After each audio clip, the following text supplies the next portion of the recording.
Boa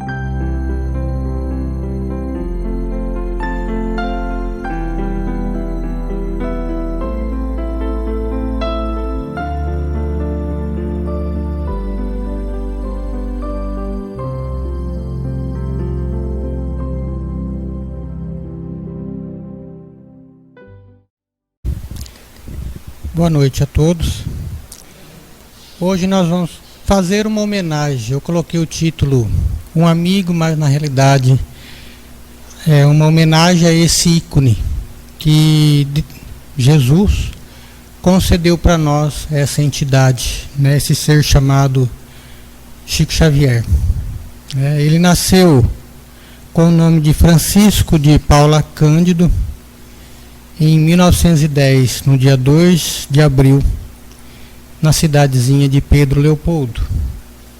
Era um dos 15 irmãos, dos 15 filhos de João Cândido Xavier, né? Teve o primeiro contato com a espiritualidade aos 4 anos, ou seja, a mediunidade dele é bem diferente da nossa. A nossa pega no tranco. A dele já aos 4 anos já estava se apresentando. Com pouca idade, a mãe dele veio desencarnar e houve o que? A necessidade de se substituir a mãe, e acabou uma madrinha a cuidar dele. E o que acontece aí? Essa madrinha não tinha muito juízo, passa a judiar do Cristo, do Chico. Então, por 3 anos, quando o Chico falava que via os espíritos, durante 3 anos, ela enfiava um garfo, como se fosse uma agulha penetrante no estômago dele. E ele teve o quê? Uma necrose da área estomacal. Mas a espiritualidade e a força de vontade dele fez com que ele superasse esse pequeno trauma. Quando ele tinha essa problemática, o que ele fazia? Ele corria lá no fundo da casa dele, que a casa dele é pequenininha, lá em Pedro Leopoldo, não em Uberaba. Ele corria e pedia auxílio à mãe. E a mãe falava o que para ele? Chico, tenha paciência. E nós, será que teríamos uma paciência de Jó? 3 anos, vendo entidade espiritual, falando com a entidade espiritual e não podendo falar para a madrinha. E a madrinha fazia o quê? Perscrutava o tempo inteiro para ver se ele estava vendo espírito. E muitas vezes ele estava, então ela enfiava o garfo na barriga dele.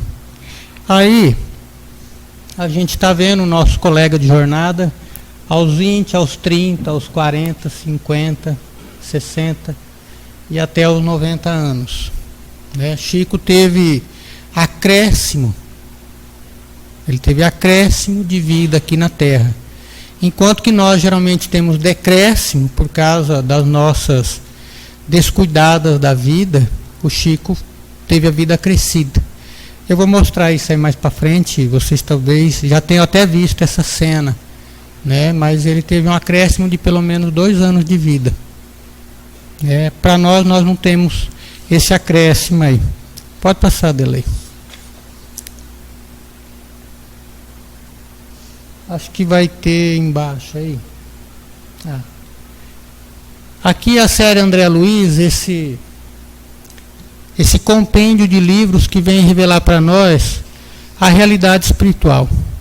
Como que é a vida espiritual? Igualzinho aqui, não há diferença. Apenas o quê? Para que alguém vá para essa realidade espiritual, tem que fazer por merecer.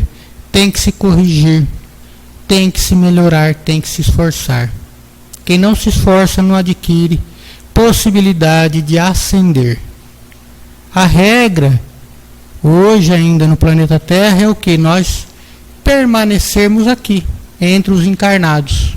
Nós simplesmente trocamos de posição e ficamos aqui. Isso fica muito claro em nós, quando nós tentamos fazer um juízo de regressão. Só pensar em quem nós fomos e nós não lembramos do passado.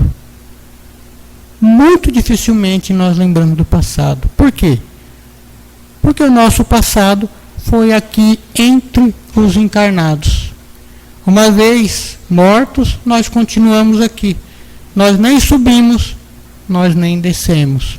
Então a vida para nós é o que? Após deixarmos o corpo físico, é o segmento da vida física aqui. Então nós temos que fazer por merecer para entrar na cidade espiritual. E nosso lar é uma das inúmeras cidades que existem no planeta. Existem inúmeras dimensões. E nós, ao estudarmos a obra, vamos reconhecer inúmeras cidades, inúmeras dimensões, inúmeras situações que nos levam a vivenciar experiências boas ou más. Então, graças a esse ícone chamado Chico Xavier, nós conseguimos ter o quê? Uma noção do que nos espera, para o bem ou para o mal, depende apenas dos nossos atos. Para nós vermos, né? Pode passar de slide. Olha a produção literária do Chico. Em vida, 412 livros. Nosso lar, mais de 2.000 novidades, ninguém conhecia. O caso da parabólica, eu já contei para muitos, né? Em 1940, a parabólica, para o Chico, ele falou, olha, tinha uma bacia no telhado. Porque não existia ainda na linguagem portuguesa e na linguagem mundial o termo parabólica. Então ele falou, tem uma bacia melhorando a captação da imagem da televisão. Que hoje nós sabemos é a parabólica. Lá no livro Somos 6, nós encontramos relato de helicóptero no mundo espiritual. Em tantos outros livros, há inúmeros detalhes. No livro da Argorina Cunha, aparece então um dos primeiros lancetes de como está dividida espiritualmente a Terra. Ela tem 7 divisões principais. A divisão inferior se chama abismo, que está lá embaixo. Lógico que não na cabeça do japonês, né? Porque o japonês está no oposto do planeta, né? Mas digamos no centro da Terra. Então existe o que? O abismo. Subindo, nós vamos encontrar o que? As trevas. Subindo, nós vamos encontrar onde nós estamos, a crosta, ou o umbral, que se subdivide em 3 camadas. Umbral inferior, um pouco abaixo daqui, umbral médio e umbral superior.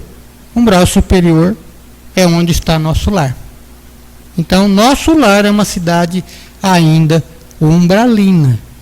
Depois daqui, nós vamos para a 4ª, para a 5ª, para a 6ª, para a 7ª terra, onde se encontram na 7ª terra os ministros enviados pelo Cristo. Eventualmente o Cristo atua daí, mas muitas vezes ele está onde? Nos demais espíritos responsáveis pelo sistema solar. Lá eles se reúnem e lá eles fazem o que? A programação do planeta Terra, a programação evolutiva. Como que vai acontecer isto? Nós dividimos a produção literária do Chico Xavier em 4 fases. A primeira fase são dos poetas. Começa lá com o livro Parnaso de Além Túmulo, onde uma pessoa iletrada só conseguiu atingir a 4ª série, traz poemas, e quem quiser, entrem nesse livro, estudem o livro, nós vamos encontrar coisas fantásticas. Por quê? Desde a poesia que nós podemos confeccionar, até aquela poesia métrica, em que é contado por 10 palavras, por 11 palavras, é uma coisa fantástica. Então começa a fase dos poetas com Parnaso de Além Túmulo. Depois vem o que? Passados, até por volta do livro de número 20, passado essa fase, com a Antologia dos Imortais, que é uma continuidade de Parnaso de Além Túmulo, nós vamos encontrar os livros bíblicos. Dentre eles se destacam Paulo e Estevão, há 2000 anos, 50 anos depois. E, por exemplo, Ave Cristo, além de outros tantos. Depois entremos então na fase do esclarecimento, que está aí na obra de Nosso Lar, né? Mensageiros, Obreiros da Vida Eterna e assim por diante. E a questão de encerramento do fecho da obra literária do Chico, que é a maior produção literária dele, que é de consolação, que abrange aqueles recados dados pelos seres que aqui viveram para quem aqui ficou. Então a gente, por exemplo, encontra no livro Somos Seis o relato daqueles espíritos que desencarnaram diante do incêndio no edifício Joelma. Tem também o relato em outro livro do pessoal que desencarnou no livro, no incêndio do edifício Andraus. Então toda essa obra majestosa que ultrapassa mais de 200 livros, a fase de consolação ultrapassa mais de 200 livros, é para esclarecer que ninguém morre, a vida continua, que há faculdade, que há natureza, que há rio, que há mares, que há céu, que há gente, que há vida. Basta o quê? Interagirmos nessa realidade, nos prepararmos para uma vida melhor, que aí conseguiremos o quê? Adentrarmos nessas situações majestais. Em relação à situação nossa, é bem melhor estar no nosso lar. Mas teremos que fazer por merecer. Talvez para nós sobe o bilac aqui. Tem um bilac aqui em cima.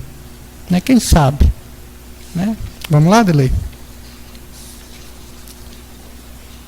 Eu vou trazer aí um relato, uma entrevista que foi feita com esse nosso colega, que foi confrade do Chico Xavier, e ele vai explicar algumas coisas do Chico. Deve estar aqui embaixo, viu, Delei? Vê se consegue aparecer. E em relação às outras, já que tu falaste que vocês conseguem ouvir, né? Outras mediunidades, outros tipos. A qualidade que tu falasses ali que tocava na carta. Psicometria, né? Vidência. Ele tinha clarividência, que era total a partir dos 4, 5 anos de idade. Ele passou a ver os espíritos, inclusive a mãe dele encarnou, quando ele tinha 5, ele passa a conversar com ela, né? Ele teve, engraçado que na década de 80 ele me conta um caso muito interessante, que ele fala comigo o seguinte, que ele já não sabia diferenciar quem era desencarnado e quem era encarnado. Ele via todo mundo. E eu não entendi isso naquela época. Eu falei, mas como não? Claro que tem diferença, né? Jovem, estudioso. De repente até é mais tênue, alguma coisa assim, mais diáfano, né? Mas não, ele via com a mesma intensidade.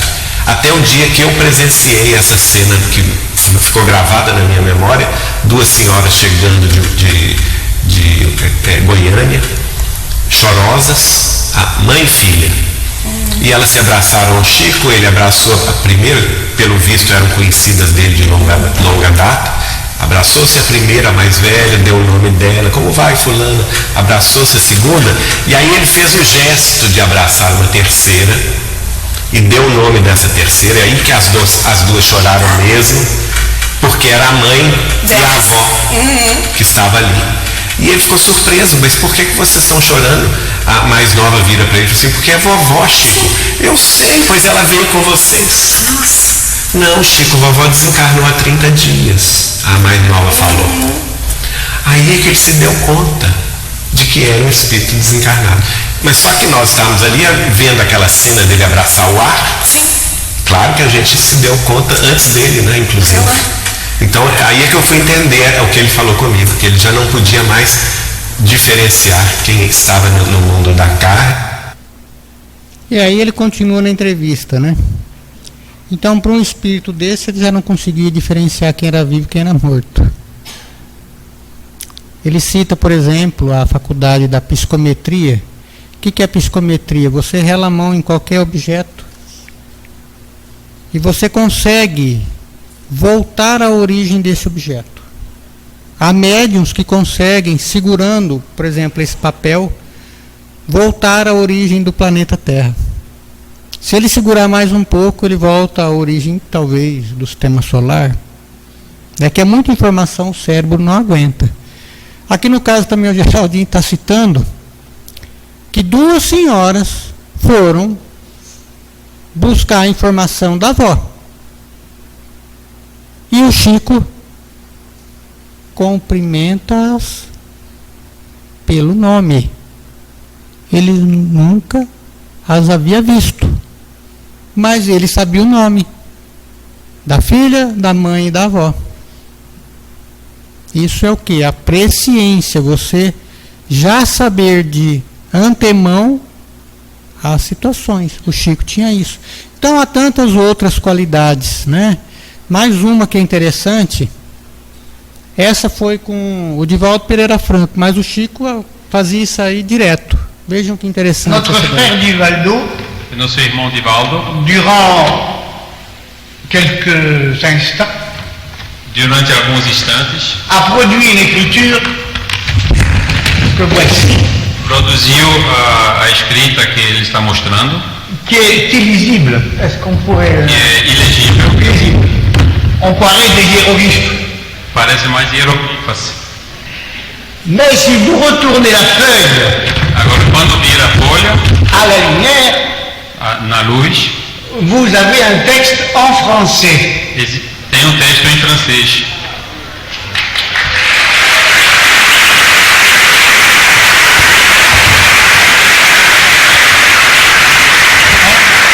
Là, voilà. Aí então nós estamos falando da escrita especular. O que significa? Escrever de trás para frente. Ele escreveu aqui no caso, né, um rascunho. O Chico fazia isso com maestria. Por que fala escrita especular? Porque você põe um espelho, né, na verdade um pedaço de vidro, aí aparece certinho a leitura. Então é mais um fenômeno na vida desse ser que veio alavancar o desenvolvimento nosso.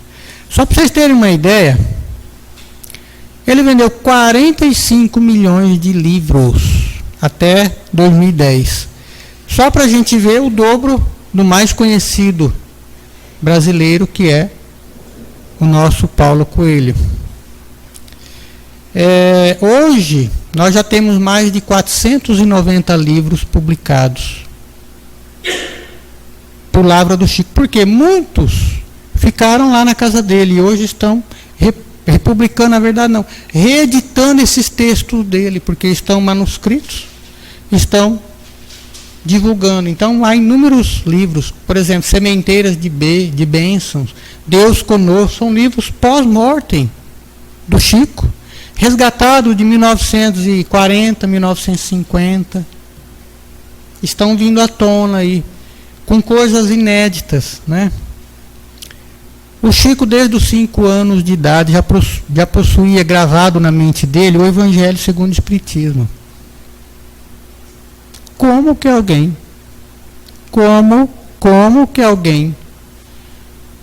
desde os 5 anos de idade, pode ter o Evangelho segundo o Espiritismo, obra editada por Allan Kardec por volta do ano de 1860.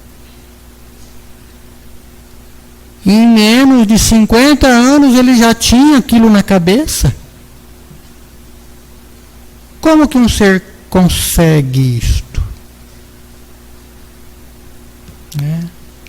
Alguns dizem que Chico Xavier é a reencarnação de Allan Kardec. Lá em Obras Póstumas há um texto em que fala que o desencarne, o Espírito de Verdade falando: Allan Kardec, no ritmo que você está, você não vai aguentar. Teu corpo já não aguenta mais. Você tem que reduzir o ritmo, porque você não vai conseguir. E se você desencarnar antes de conseguir, você vai ter que vir para expandir. E em pouco tempo, brevemente você virá. Dito e feito. Allan Kardec desencarna em 1869. Chico Xavier reencarna em 1910. 41 anos depois. É inconcebível alguém ter uma literatura em menos tempo de 50 anos de criação dessa literatura, na mente, com 5 anos de idade. Só um prodígio.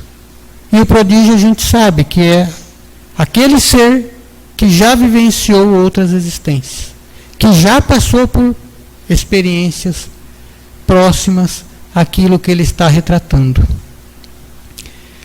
Uma vez, Chico foi levado até na NASA, por estudar o fenômeno. Quem que é esse ser aí que realiza coisas fantásticas? E aí fizeram o eletroencefalograma nele. E o que que deu, né? No eletroencefalograma o Chico estava tendo convulsão. Quando põe o eletroencefalograma, na hora que ele está psicografando, é como se ele estivesse sob efeito de convulsão. E na verdade ele está psicografando. Por que que acontece isso? Porque as ondas mentais dele alteram todo o psiquismo e todo o quimismo do organismo. Olha a potência que é esse ser, que é um referencial nosso de futuro. Nós temos que buscar ele como referência de bondade, de meiguice, de responsabilidade, de dedicação. Vamos lá para o próximo.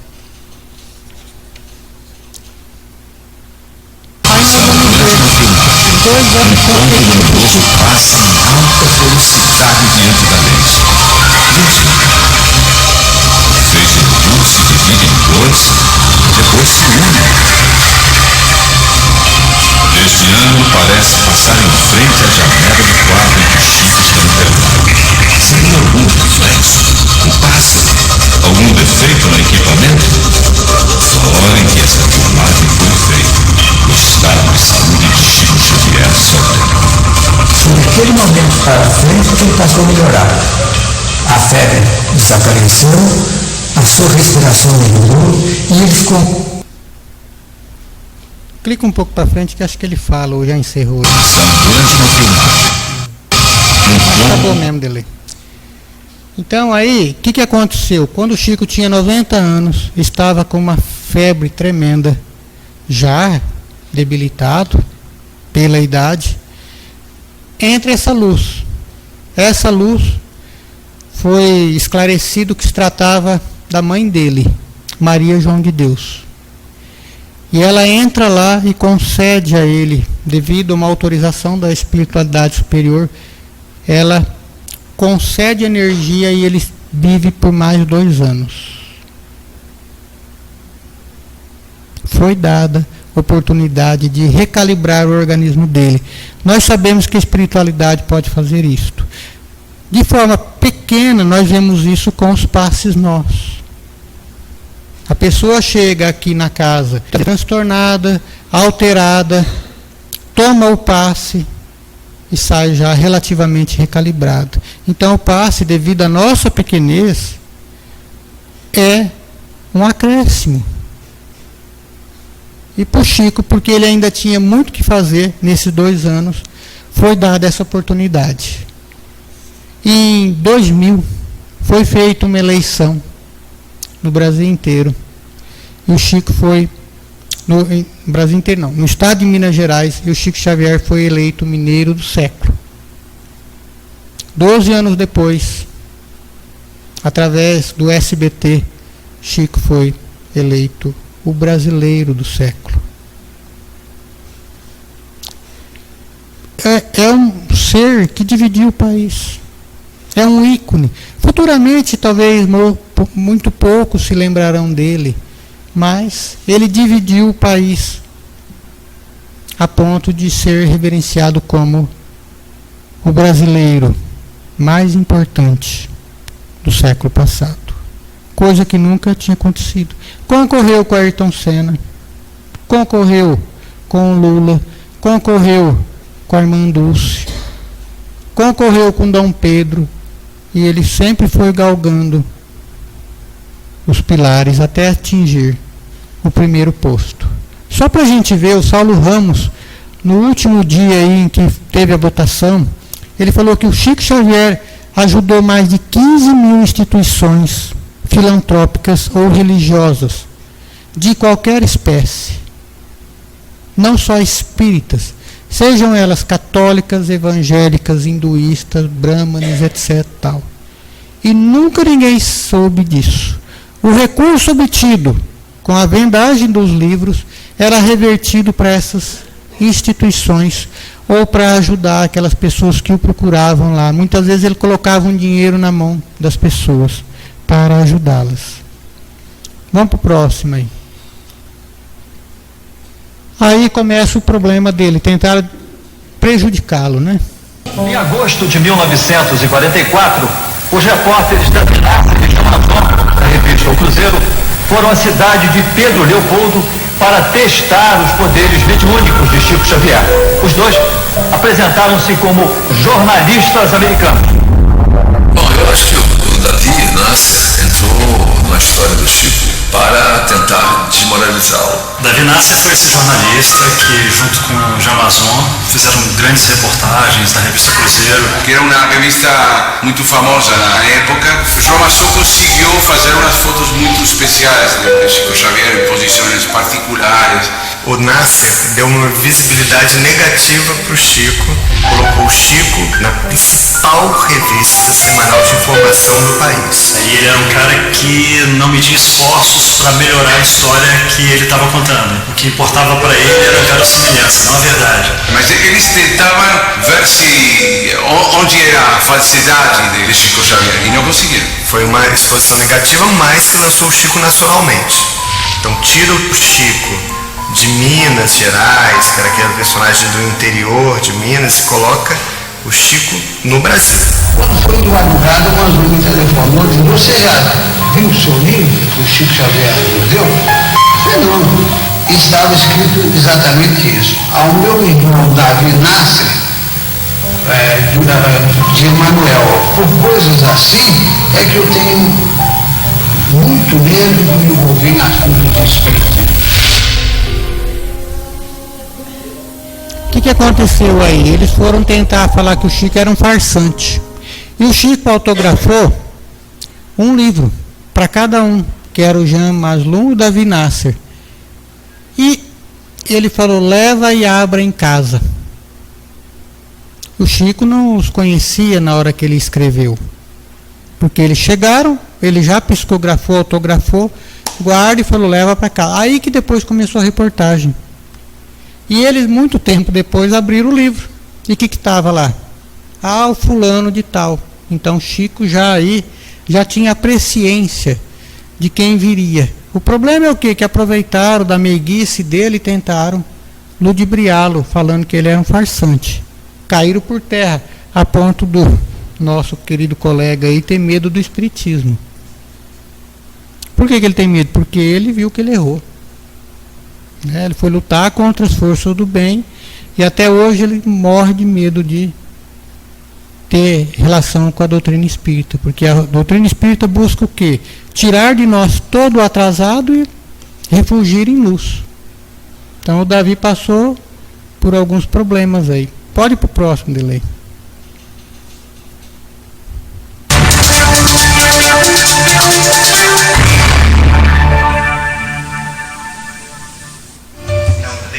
No primeiro encontro pessoal que teve com Chico Xavier, o biógrafo Marcel Souto Maior também viveu uma experiência racionalmente inexplicável. Ele se senta a 2 metros de onde eu estou, e aí ele senta, começa a ler um livro de Kardec, e eu, que era cético, estava ali para contar uma história jornalística, né, nenhum envolvimento emocional com ele, zero.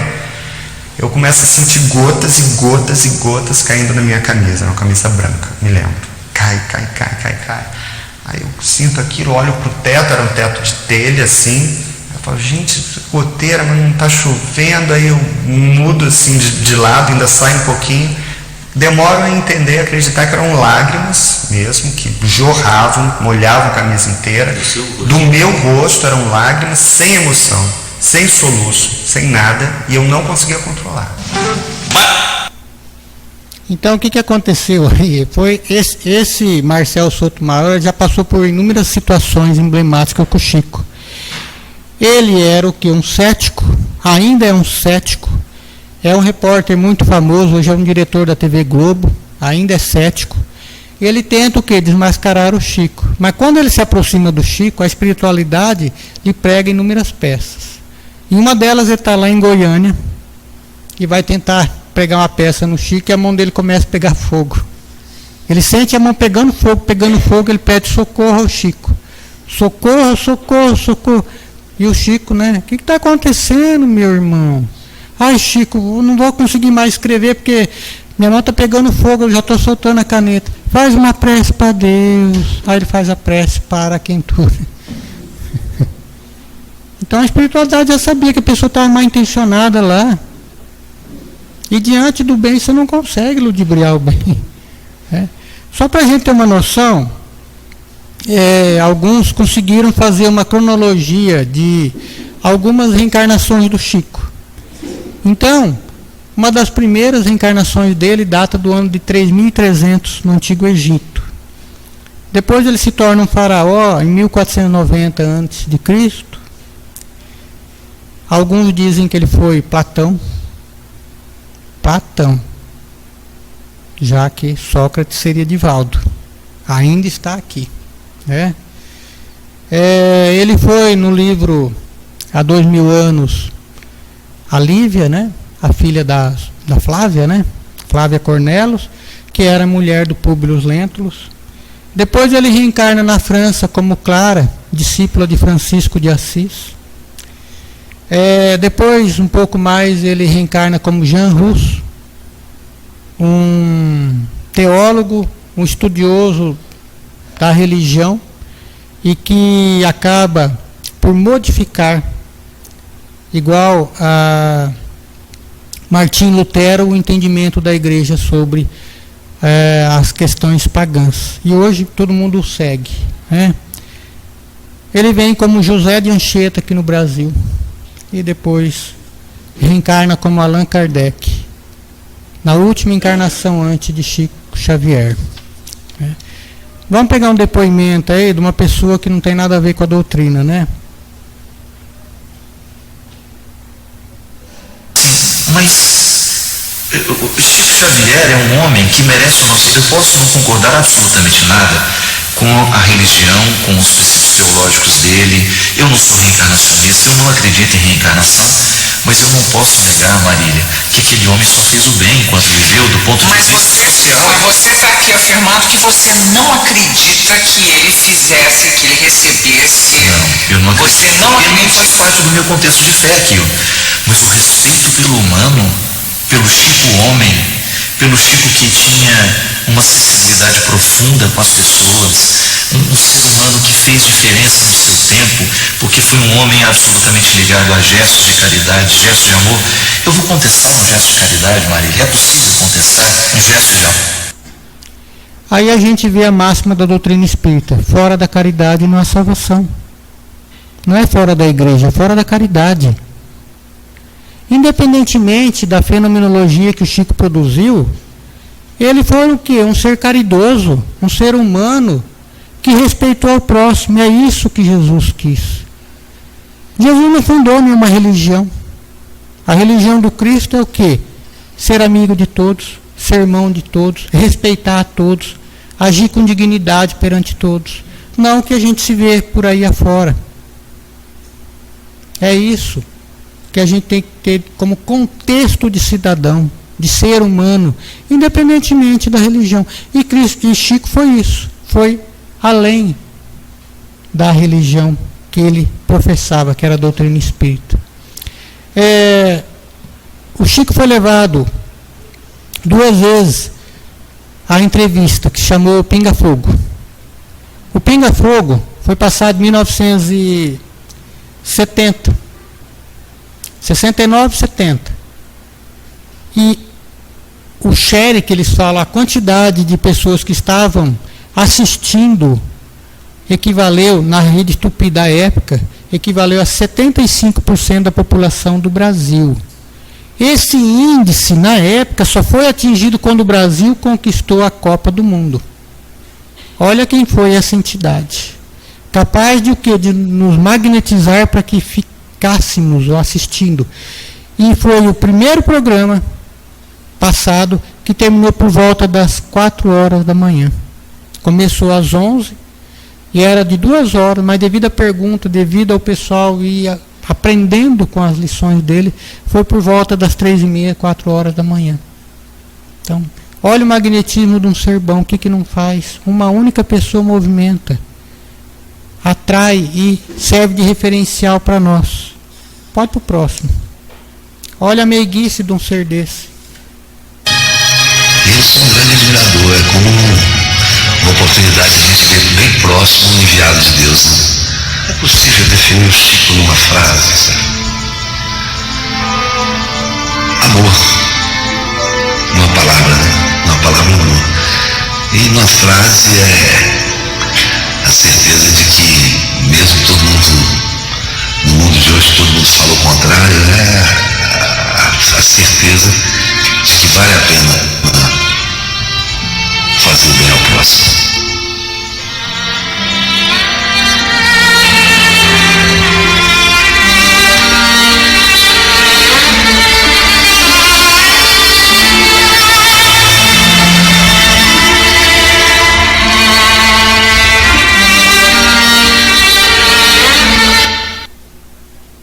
Esse é o depoimento. E agora, gente, no próximo vídeo vamos ver o amor desse ser pela gente, já no fim do tempo.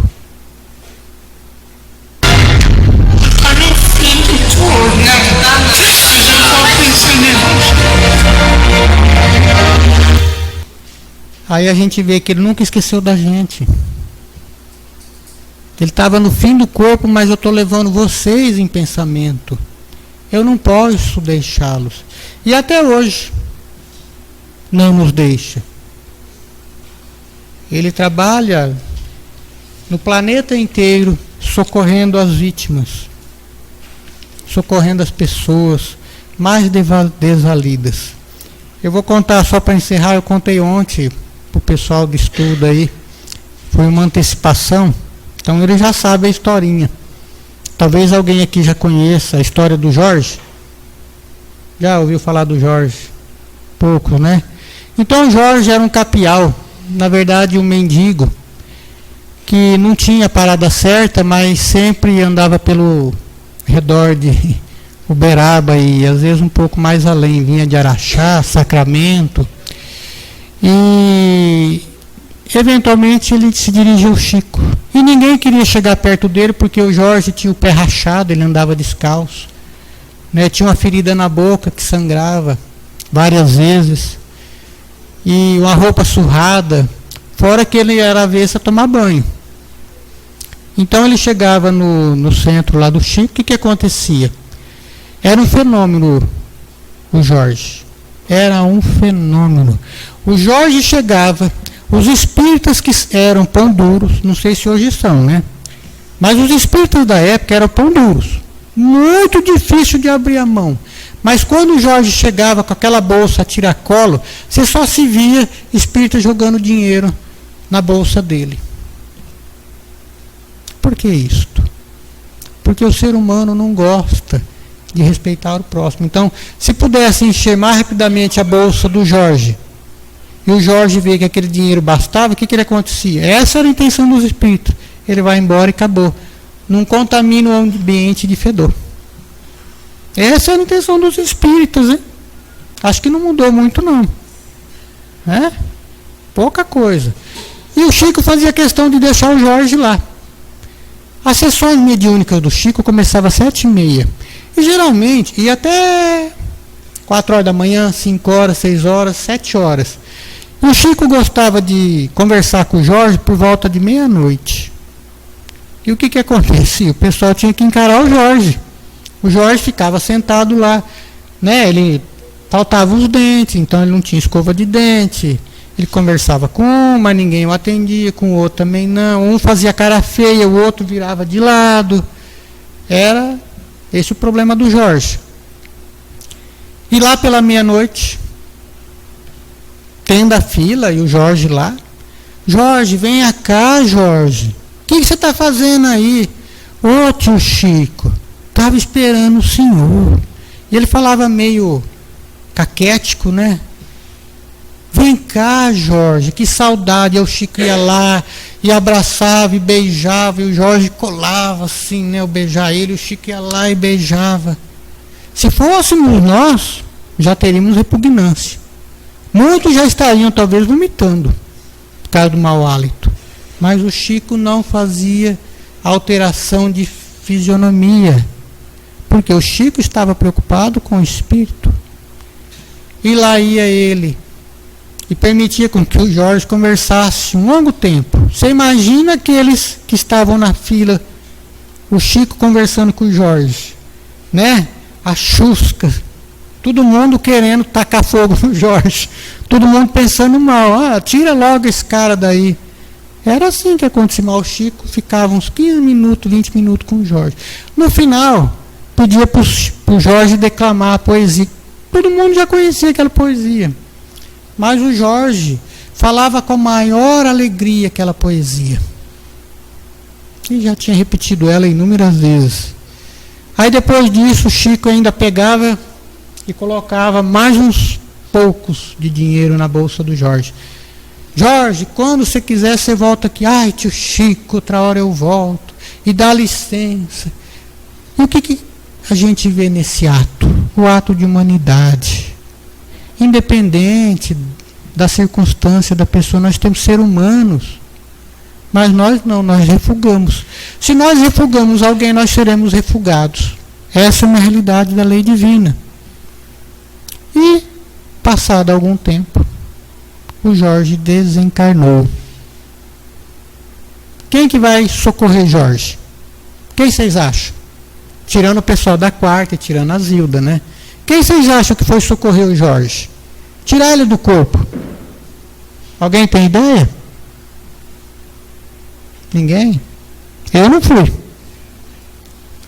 Jesus desce e pega o Jorge e some lá nas alturas. Vocês entenderam quem que era o Jorge? Uma criatura boníssima, colocada lá de espelho para nós, e todo mundo refugava quando Jesus o recolhe. Quem irá nos socorrer? Será que é o Cristo? Dificilmente, porque nós fazemos o quê? Nós refugamos o próximo. Não fazemos por merecer que uma entidade crística venha nos socorrer. Por quê? Se nós não acolhemos o próximo. Então, esse é o exemplo do Jorge. O Chico também, mais uma, né, para encerrar. O Chico começava a beijar a mão das pessoas, né, pelas 7h30. Todo mundo chegava, ele beijava. Aí lá por volta das 11 e pouco, meia-noite, estava sangrando o lábio dele. Mas Chico, para de beijar, teu lábio está sangrando. Por que você faz isso? Porque eu não posso beijar os pés, como Jesus fazia. São muitos. É impossível para mim, eu vou tomar o tempo deles. Olha a candura do ser. Para nós ainda resta muito caminho a ser trilhado. Uma frase dele aí. Embora ninguém possa voltar atrás e fazer um novo começo, temos que fazer um novo fim. Se nós já erramos, bola para frente. Igual Paulo de Tarso. Ele errou, mas ele não esmoreceu. Não devemos deixar com que o fel do remorso nos atravesse. Olhemos para frente e vamos embora. Que Deus nos abençoe.